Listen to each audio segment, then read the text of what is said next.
queridos, hoje a gente vai estar falando aqui, o tema da mensagem é as armas para vencermos qualquer batalha, tá bom? Talvez você veio aqui, você está com alguma dificuldade, e eu vou te dar aqui algumas chaves importantes que eu acredito que você vai romper essas dificuldades. Aliás, antes mesmo de eu pregar, essas pessoas que estavam aqui já exercitaram. O próprio Júnior, na abertura do culto, ele já falou algumas coisas que haverão de ser ditas aqui acerca da declaração e do poder da palavra. Então, para isso, nós vamos estar aqui lendo 2 Crônicas, capítulo 13, versículo 1, que diz: no 18º ano do reinado de Jeroboão, Abias tornou-se rei de Judá e reinou 3 anos em Jerusalém. O nome de sua mãe era Maaca, filha de Uriel, de Gibeá, e houve guerra entre Abias e Jeroboão.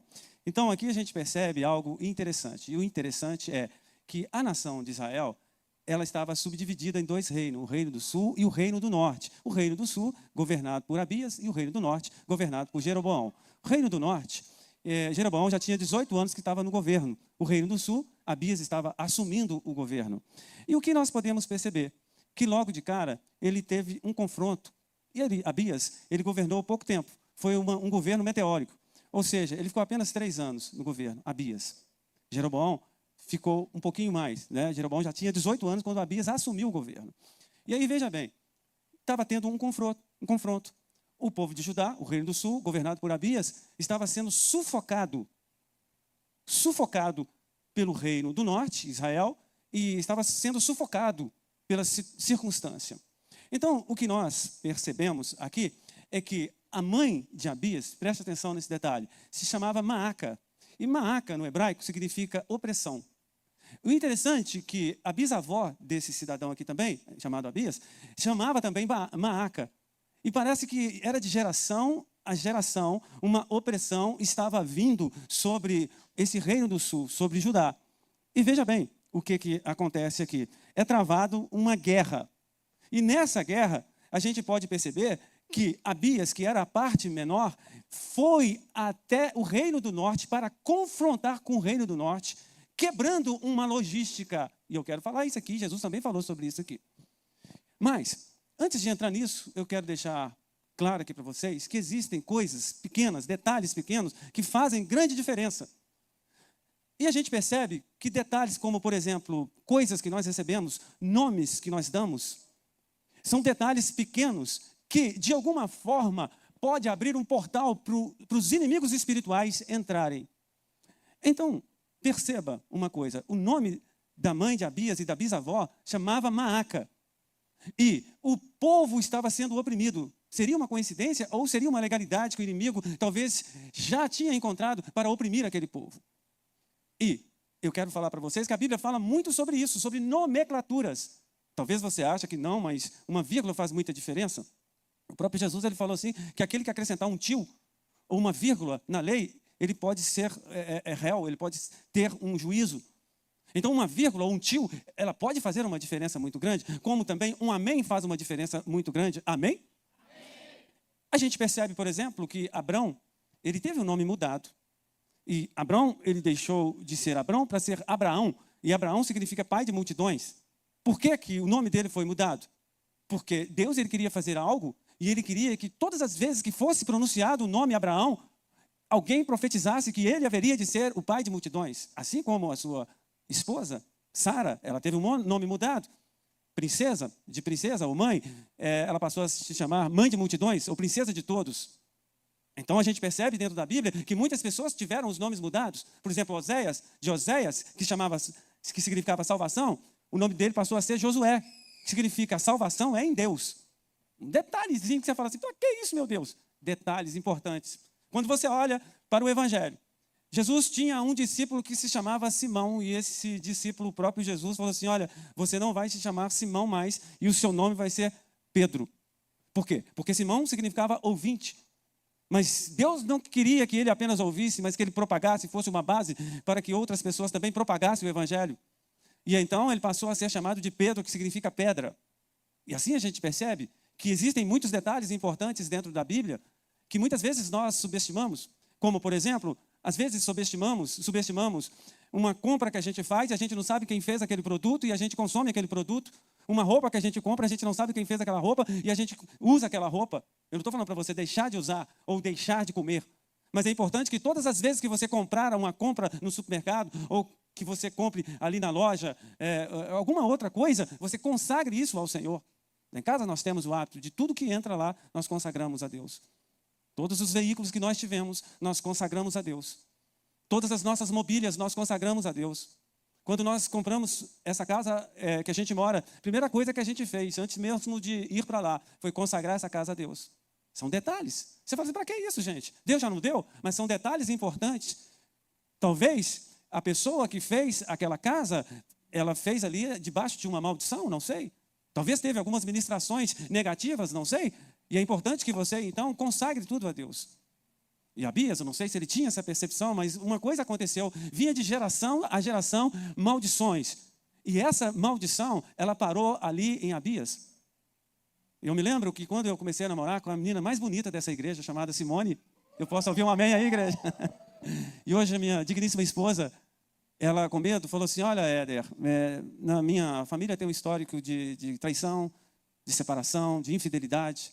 Eu falei assim, olha, maldição são feitas para quebrar. E ela quebra em você, ela não vai passar. E de fato é isso que acontece, isso já tem quase 40 anos que nós casamos. Estamos firmes e vamos até que a morte ou a vida eterna nos separe. Então, são detalhes importantes que nós precisamos atentar para isso. Às vezes nós não percebemos e a gente precisa ter um discernimento que está travando a minha vida, o que está dificultando o meu processo, qual a legalidade que eu estou dando para que o inimigo entre e para que eu não tenha força para tal. E ali, o que a gente percebe? Que esse homem chamado Abias, ele foi, olha para você ver o versículo 3. Abias entrou em combate levando uma força de 400.000 excelentes guerreiros e Jeroboão foi enfrentá-lo com 800.000 excelentes guerreiros. O que nós podemos perceber aqui é que existe duas maneiras de você lutar. De uma maneira convencional, que você vai usar uma logística pura. E você tem uma outra maneira.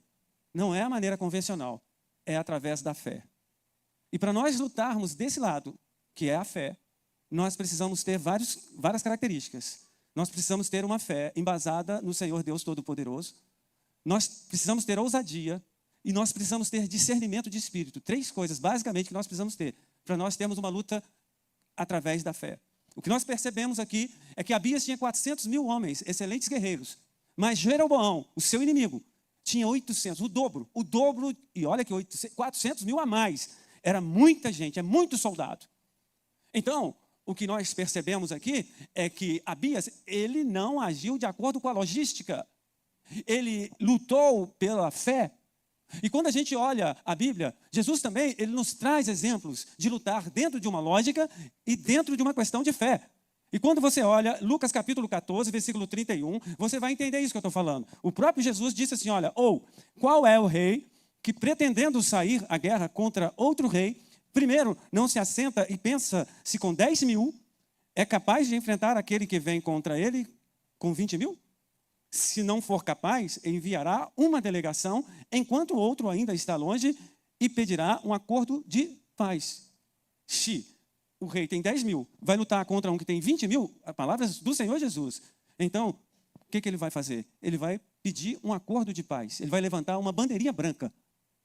Isso dentro de uma lógica.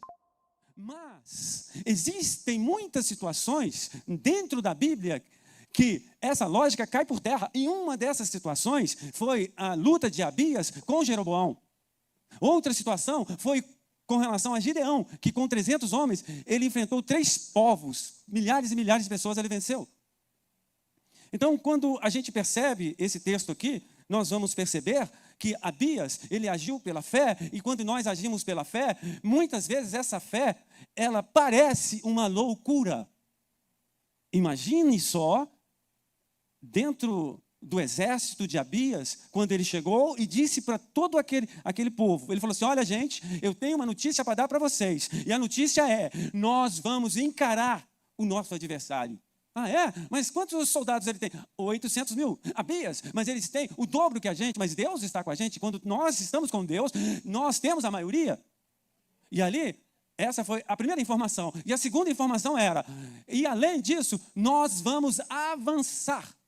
Nós vamos até Efraim. Efraim era a capital do Reino do Norte. Nós vamos até lá, nós vamos escolher um monte e nós vamos desafiar Jeroboão, que é um adorador de bezerro, que está ofendendo ao nosso Deus, que por uma novilha e 7 carneiros consagram os sacerdotes, que expulsaram os sacerdotes do Deus vivo, que não adoram o Deus Todo-Poderoso em espírito e em verdade.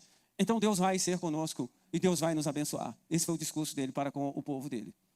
E ele então pega aquela turma e vai, avança. Isso, em termos naturais, para uma pessoa natural, é uma loucura. Quando você olha o que Paulo falou ali aos Coríntios, você vai perceber que muitas coisas que nós entendemos normais aqui no nosso meio, para um homem natural, ele nem acredita às vezes. E ele acha loucura muitas vezes. E aqui diz, 1 Coríntios capítulo 1, versículo 18, pois a mensagem da cruz é loucura para os que estão perecendo, mas para nós que estamos sendo salvos, é o poder de Deus. Então, algumas vezes as pessoas entendem que algumas coisas que nós fazemos, como essas meninas vieram aqui hoje e profetizaram isso, e talvez uma pessoa natural vai falar assim, para que isso? Isso pode ser uma loucura para essa pessoa natural, mas para Deus não é. E quando Abias, ele pegou esses 400 homens, e aqui diz o texto, o versículo 8, olha para você ver, diz aqui, olha, e agora vocês pretendem resistir, ele foi ao monte, né? Ele foi lá, o versículo 4, volta lá no versículo 4, diz assim, olha, Abias subiu o monte Zemaraim, nos montes de Efraim, Efraim é a capital do Reino do Norte, e gritou, Jeroboão e todo o Israel, ouça-me. Ele gritou, esse monte aqui, Zemaraim, no hebraico significa 2 colinas. Então, ele ficava numa colina e provavelmente, a Bíblia não nos fala, Jeroboão estava na outra colina. E eles se comunicavam através da colina. E Jeroboão começou a confrontar a nação de Israel, o Reino do Norte, Jeroboão. Ele começou a confrontar, Abias começou a confrontar Jeroboão. E, querido, isso pode parecer uma loucura, como muitas coisas dentro do reino parecem loucura, e quando você lê o Evangelho, você fala assim, meu Deus, isso aqui é para maluco mesmo, é para louco. Quando você pega Jesus, ele cospe no chão, ele faz um barro, e ele coloca nos olhos do cego, já é uma loucura por si só. E ali, ele fala com o cego, agora você vai lá lavar no tanque. E o cego, que é mais louco ainda, obedeceu. E aí ele vai e se lava, e uma loucura maior acontece, que aquele cego enxerga. Aí você fala, meu Deus, que é isso? Que loucura é essa? E assim, muitas coisas acontecem. Por exemplo, quando Jesus ele pega 5 pães e 2 peixes para uma multidão de 10.000 pessoas, e ele fala assim, distribui isso. E um homem natural não entende isso, fala assim, mas que loucura é essa? Como? Existe aqui gente demais. E ali, à medida que ele ia distribuindo, ia nascendo pães e peixes, e as pessoas iam desfrutando daquilo. Loucura. Então, muitas coisas aconteceram comigo que parecia loucura. No dia, por exemplo, que eu deixei o meu trabalho para trabalhar exclusivamente pela obra, quando Deus falou isso comigo, muitas pessoas falaram assim, esse Éder está ficando louco. Uma certa ocasião, fui parar num psiquiatra. Minha família achou que eu estava ficando louco. Por quê? Porque eu tinha recebido Jesus. E eu fui no psiquiatra. A loucura maior foi essa, que eu fui no psiquiatra. Eu falei, eu vou pregar para o psiquiatra. E aí o psiquiatra me olhou assim, com aquela cara, eu estou falando diante de um louco. E aí ele falou, pode falar, meu filho. Eu falei, então tá. Eu abri esse texto aqui para ele e falei assim, doutor, quero te falar uma coisa. A loucura para o mundo é sabedoria para Deus. E eu estou, de fato, minha família está completamente certa. Eu estou louco, mas eu estou louco por Jesus. Então, querido, é assim que funciona. O versículo 8, agora sim, diz, agora vocês pretendem resistir ao reino do Senhor, que está nas mãos dos descendentes de Davi. Vocês são de fato uma multidão imensa e têm os bezerros de ouro que Jeroboão fez para serem os seus deuses. E ele começa a confrontar o bezerro de ouro. E ele falou assim, olha, vocês são adoradores do bezerro de ouro. E vocês colocam crédito nesse bezerro, mas esse bezerro não pode fazer nada por vocês. Que loucura! Mas foi isso que ele fez. Mas essa estratégia, e se você perceber bem esse texto, você vai perceber que ele era da descendência de Davi. Davi gerou Salomão, Salomão gerou Roboão, Roboão gerou Abias, esse cidadão aqui. Abias era da descendência de Davi. E muito provavelmente a história de Davi tenha vindo sobre os ouvidos dele. E ele sabia que Davi era ousado, e ele falou assim, olha, meu bisavô era ousado, e eu também preciso ser ousado. E ele agora foi tomado por um espírito de ousadia e ele massacrou verbalmente aquele exército inimigo. O grande detalhe é exatamente essa. Eu falei com vocês que eu iria passar algumas armas para você vencer qualquer batalha. E a primeira arma está aqui nos nossos lábios. Eu e você precisamos entender o poder da palavra. Nós não podemos agora começar a semear coisas negativas na nossa vida, na nossa família, especialmente nas nossas próprias vidas. Porque quando você sugere para você mesmo que você é um derrotado, que você não tem jeito, que você é um fracassado, eu quero te dizer uma coisa. Um dos maiores ilusionistas que nós temos se chama Satanás, o acusador. Ele pega pessoas inteligentes e fala, você é burra. Ele pega pessoas bonitas e fala assim, você é feia. Ele pega pessoas extremamente saídas e ele começa a colocar complexo de inferioridade na vida dessas pessoas. E muitas vezes Deus quer dar vida e quer usar aquela pessoa e Satanás sugestiona através das palavras malditas que essa pessoa precisa morrer. E por isso muitas pessoas estão dando ouvido a ele e estão suicidando. Por quê? Porque estão dando acesso às palavras do reino das trevas. Mas palavras são sementes e eu preciso semear na sua vida e é exatamente isso que eu vou fazer aqui hoje. Eu vou semear muitas coisas boas na sua vida. Eu vou semear e se você deixar, você vai regar essa semente e essa semente vai crescer e você vai colher os frutos e você vai ser uma bênção. E o nome do Senhor Jesus será glorificado na sua vida. Então, Abias, o que ele fez? Ele começou agora a declarar e ele começou a confrontar aquelas pessoas ali. Olha, vocês são isso, vocês são aquilo, vocês adoram bezerro, os seus sacerdotes não têm credibilidade, vocês não glorificam o Deus vivo. E ele começou a falar isso. Eu acredito que é, evidentemente, um reflexo daquilo que era Davi. E quando a gente olha a história de Davi, e nós podemos acompanhar um trecho da história de Davi aqui agora, que está lá em 1 Samuel, capítulo 17, quando ele enfrenta o gigante. Preste atenção nisso aqui, olha. E Davi disse ao filisteu, você vem contra mim com espada, com lança e com dardo. Mas eu vou contra você em nome do Senhor dos Exércitos. O Deus dos Exércitos de Israel, a quem você desafiou. Olha para você ver o que Davi fez. Golias, o cidadão de mais de 3 metros de altura, estava desafiando todo aquele povo.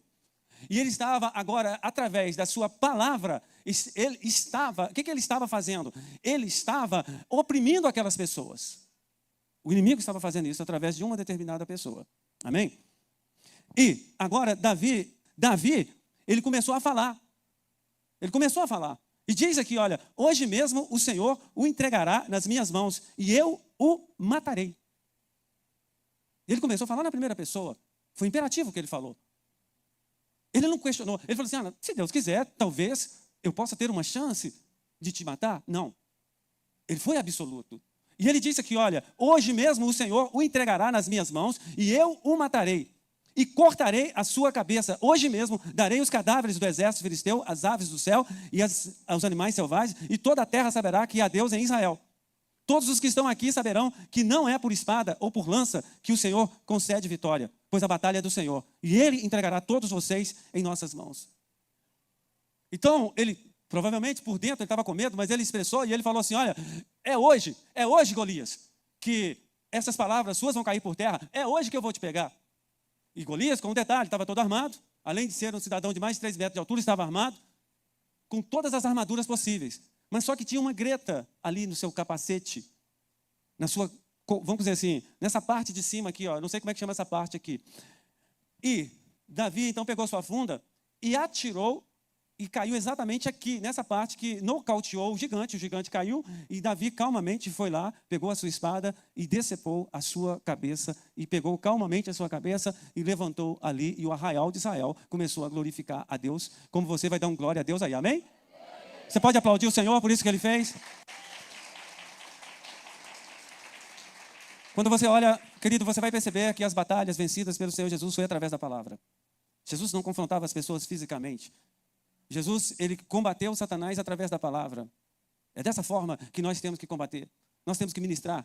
Se você é um empresário e começa a ministrar coisas ruins, você pode ter certeza de uma coisa. A sua empresa está fadada ao fracasso. Se você é um pai de família e começa a ministrar coisas ruins sobre a sua família, você pode ter certeza que o seu casamento está fadado ao fracasso. Se você é uma pessoa que tem algum tipo de dor, algum tipo de doença, e você fica falando a minha dor, a minha doença, o meu problema no coração, você pode ter certeza de uma coisa, que isso vai escalonar e que isso tende a piorar. Por quê? Porque o peixe morre pela boca. Porque nós morremos pela palavra, ou nós temos vida pela palavra, assim que Salomão falou, a morte e a vida vêm através da língua. Então, é necessário que eu e você entendamos isso.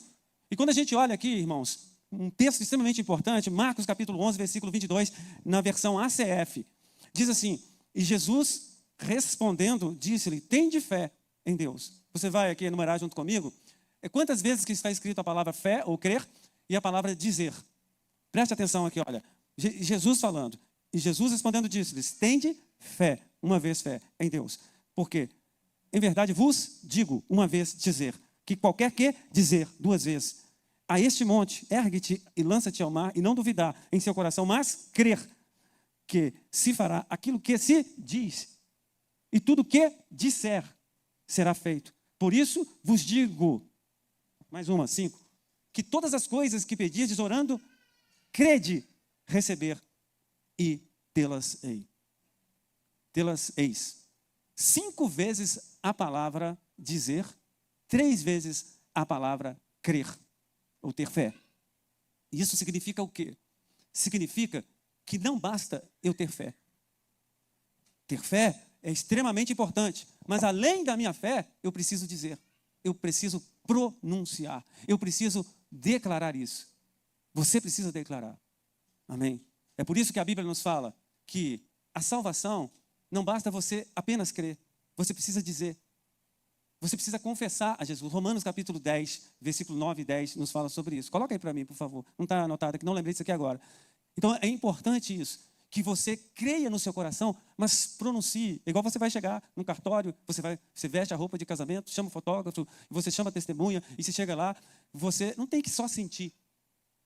Você tem que falar. E o juiz, ele chega para você e fala assim, olha, você aceita fulana de tal como sua esposa. Se você brincar ali, ele não te casa. Se você falar assim, não, bobo, eu não vim aqui para casar não, ele não te casa. Por quê? Porque assim é a justiça dos homens e assim também é a justiça de Deus. Então diz aqui, olha, visto que com o coração se crê para a justiça e com a boca se faz confissão para a salvação. Então, você tem que crer e você tem que falar. É assim que acontece no mundo espiritual. Toda batalha, você tem que falar, você tem que dar ordem. Teve um dia desses, não me lembro aonde foi, nós estávamos tendo um problema, estava orando, e de repente, uma pessoa manifesta, endemoniada. Essa pessoa se manifestou endemoniada ali, o demônio começou a fazer gracinha, aquela coisa toda, e um começou a orar em línguas, e o outro começou a falar, sai, outro queima, outro queima ele, destrói ele, alguma coisa assim nesse sentido. E naquele instante ali, agora eu me lembrei de onde é, mas eu não vou falar aqui onde que era, não. Foi numa casa que aconteceu isso. E ali, eu falei assim, gente, por que todo esse alarde? Por que toda essa confusão? Vocês estão com medo do demônio que está aqui? É mais fácil ele ter medo de vocês. Aí eu pedi que todo mundo se calasse. Falei assim, por gentileza, todo mundo se cale aí. E aí eu disse para ele, eu não gosto de dialogar com demônios, eu não gosto de entrevistar. Os demônios adoram isso. Eles gostam de ser o centro das atenções. Eu falei assim, olha, eu não vou perder tempo com você. E eu falei com aquelas pessoas que estavam ali, é muito fácil eu expulsar esse demônio aqui. E eu falei assim, demônio, sai. No que eu falei, sai, ele saiu de cima e entrou no pé. E a mulher começou a chorar e começou a ficar desesperada. Eu não consigo sair daqui. Ai, eu estou presa. E ali, o que aconteceu? Eu falei assim, não se desespere, porque é isso que alimenta Satanás. Eu não sei se ela está aqui hoje, se tiver também, glória a Deus pela sua vida. Mas eu falei, o que alimenta Satanás é o medo. É o medo que alimenta. Eu falei assim, eu não quero que você tenha medo agora. Tira esse choro. Você deve chorar só na presença de Deus. Aí ela ficou assustada com o que eu falei e parou de chorar na hora. Eu falei assim, você quer ver como é que vai ser fácil? E ali eu falei com ela. Falei assim, olha, em nome de Jesus seja liberta. E aí ela pegou, eu falei assim, tira o pé do chão agora e se locomova e anda. E aí eu falei com autoridade e ela pegou, levantou, andou e tudo normalizou. Os demônios saíram e as pessoas deram glória a Deus. Então, querido, tem coisa que é para pedir para Deus e tem coisa é você ordenar a demônios, a situação, as coisas. Eu me lembro, se você ler Atos capítulo 3, você vai perceber que tinha um cidadão lá e ele era paralítico de nascença, estava lá Pedro, João, e de repente Pedro e João agora olhou para eles, percebeu que ele tinha fé. E ele pedindo esmola. E Pedro e João falaram assim, olha, eu não tenho ouro nem prata, mas o que eu tenho, eu te dou o que eles tinham. Eles tinham a palavra de comando. E eles falaram assim, ó, em nome de Jesus, levanta. Eles não oraram a Deus, porque aquele momento não era o momento de orar a Deus. Eles já tinham autoridade. E ali dentro daquela autoridade, eles falaram assim, olha, levanta e anda. E ele então levantou, andou e adorou ao Senhor no templo. Amém, queridos? Então, quando você olha esse cidadão aqui, chamado Abias, foi exatamente o que ele fez. Ele usou o poder da palavra e ele começou a inibir os seus inimigos através da palavra. Ele não teve medo, porque tem muitas pessoas que se acovardam. E a situação está ruim, e ele vai se encolhendo, vai se encolhendo, vai se encolhendo. Eu quero te dizer que nós temos um paráclito, nós temos um advogado que se chama Jesus Cristo, e ele está em nós. E a Bíblia nos fala que ele é maior é o que está em nós do que aquele que está no mundo. Então você não tem que temer Satanás, você tem que ordenar ele. E é assim que a Bíblia nos fala. Quando a gente olha aqui o versículo 10, a gente percebe algo interessante. Diz assim, olha, quanto a nós, isso Abias falando, o Senhor é o nosso Deus e não o abandonamos. Os nossos sacerdotes que servem ao Senhor, auxiliados pelos levitas, são descendentes de Arão. E vejam bem, Deus está conosco. Ele é o nosso chefe. Os sacerdotes dele, com suas cornetas, falando dos anjos aqui, ó. Abias falando lá do monte. Lá do monte. Olha, eu quero te falar, Jorobão, que vocês abandonaram o Deus vivo. Mas nós não abandonamos. Os nossos sacerdotes ainda continuam sendo da geração de Arão. E olha aqui o que ele fala. Deus é o nosso chefe. E aí ele fala, os sacerdotes dele, Deus, com suas cornetas, ele fala dos anjos. Olha o que ele está profetizando, querido. Com suas cornetas, farão soar o grito de guerra contra vocês. Israelitas, não lutem contra o Senhor, o Deus dos seus antepassados, pois vocês não terão êxito.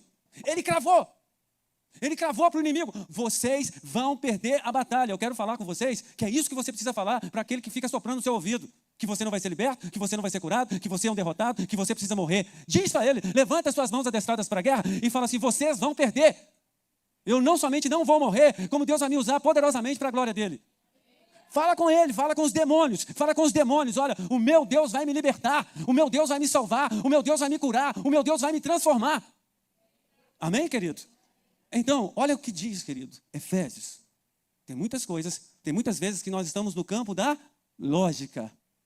Mas a Bíblia nos fala que tem muitas vezes que nós temos que lutar no campo da fé. E o que nós precisamos? Aqui nesse campo, discernimento, coragem, determinação, ousadia. Nós precisamos falar. E olha que Paulo fala aos Efésios. Diz aqui, Efésios capítulo 6, versículo 11. Vistam toda a armadura de Deus para poderem ficar firmes contra as ciladas do diabo. Pois a nossa luta não é contra pessoas, mas contra os poderes e autoridades e contra os dominadores deste mundo de trevas, contra as forças espirituais do mal nas regiões celestes. Amém? Então, quando eu olho para a vida de Abias, eu vou perceber o seguinte, imagina só, Deus olhando para ele. Deus assim, vamos ver o que Abias vai fazer.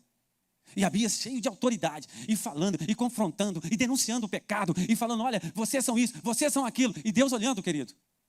E quando você faz isso, ainda que você não tenha uma palavra de conhecimento, talvez você faça isso por você mesmo. Deus, mesmo assim, te honra. Como Deus vai honrar o Brasil, querem. Como Deus vai honrar essa igreja. Como Deus vai honrar a sua vida.